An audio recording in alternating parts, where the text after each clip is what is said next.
कभी सोचा है ग्राफ रट तो लोगे बट अप्लाई कैसे करोगे? डोंट वरी, मैं हूं ना। चलो बेसिक से सिखाता हूँ। ये ग्राफ जो है ये स्टॉपिंग पोटेंशियल वर्सेस फ्रीक्वेंसी का है, जैसे आप लोग देख रहे होगे। बट पहले ये दोनों को तो समझना होगा कि ये दोनों क्या है। देखो, स्टॉपिंग पोटेंशियल वो पोटेंशियल होता है जिसको फोटो इलेक्ट्रॉन के एमिशंस को रोकने के लिए यूज किया जाता है, ठीक है। और थ्रेशहोल्ड फ्रीक्वेंसी क्या होता है सर?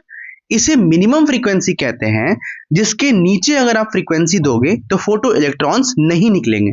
तो एक बात बताओ, अगर स्टॉपिंग पोटेंशियल 0 है तो क्या इसका मतलब ये नहीं कि इलेक्ट्रॉन्स निकले ही नहीं? और जब इलेक्ट्रॉन्स निकले ही नहीं तो उनको रोकने के लिए पोटेंशियल कैसा? 0। इसका मतलब क्या हुआ? इसका मतलब ये हुआ कि अगर इलेक्ट्रॉन नहीं निकले तो स्टॉपिंग पोटेंशियल 0 हुआ। और नहीं निकले मतलब जो हमारी फ्रीक्वेंसी थी, वो इंसिडेंट फ्रीक्वेंसी जो थी हमारी, वो थ्रेशोल्ड फ्रीक्वेंसी के नीचे थी। मतलब ये जो फ्रीक्वेंसी है वो हमारी क्या हो गई बताओ? थ्रेशोल्ड फ्रीक्वेंसी हो गई। तो आपने इससे क्या समझा? इसका मतलब ये हुआ कि थ्रेशोल्ड फ्रीक्वेंसी वो फ्रीक्वेंसी होती है जहां पे स्टॉपिंग पोटेंशियल क्या हो? 0, ठीक है। अब चलो इसको अप्लाई करते हैं।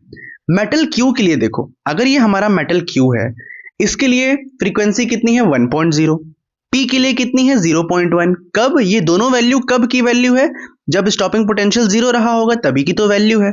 तो मुझे एक बात बताओ, क्या मैं ये कह सकता हूं कि threshold frequency of Q is greater than threshold frequency of P? बिल्कुल कह सकते हैं ऐसा।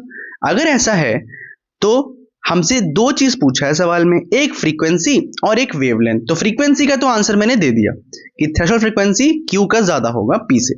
अगर वेवलेंथ की बात करें तो मुझे बताओ, क्या आप लोगों ने ये नहीं पढ़ा कि फ्रीक्वेंसी इक्वल्स टू होता है सी बाई लैम्डा? इसका मतलब सर, इसका मतलब frequency is inversely proportional to wavelength. मतलब जिसकी फ्रीक्वेंसी ज्यादा उसकी वेवलेंथ कम। तो एक बात बताओ, क्यू की फ्रीक्वेंसी ज्यादा है तो क्यू की वेवलेंथ क्या होगी? कम। तो वेवलेंथ ज्यादा किसकी हो गई? वेवलेंथ ज्यादा हो गई पी की। तो पी की वेवलेंथ क्यू से क्या हो गई? ज्यादा। मजा आया कॉन्सेप्ट समझ के? तुम लोग के लिए और भी कई सारे वीडियोस मैंने डाले हुए हैं, देख लेना, शर्माना नहीं, और चैनल को फॉलो कर लेना।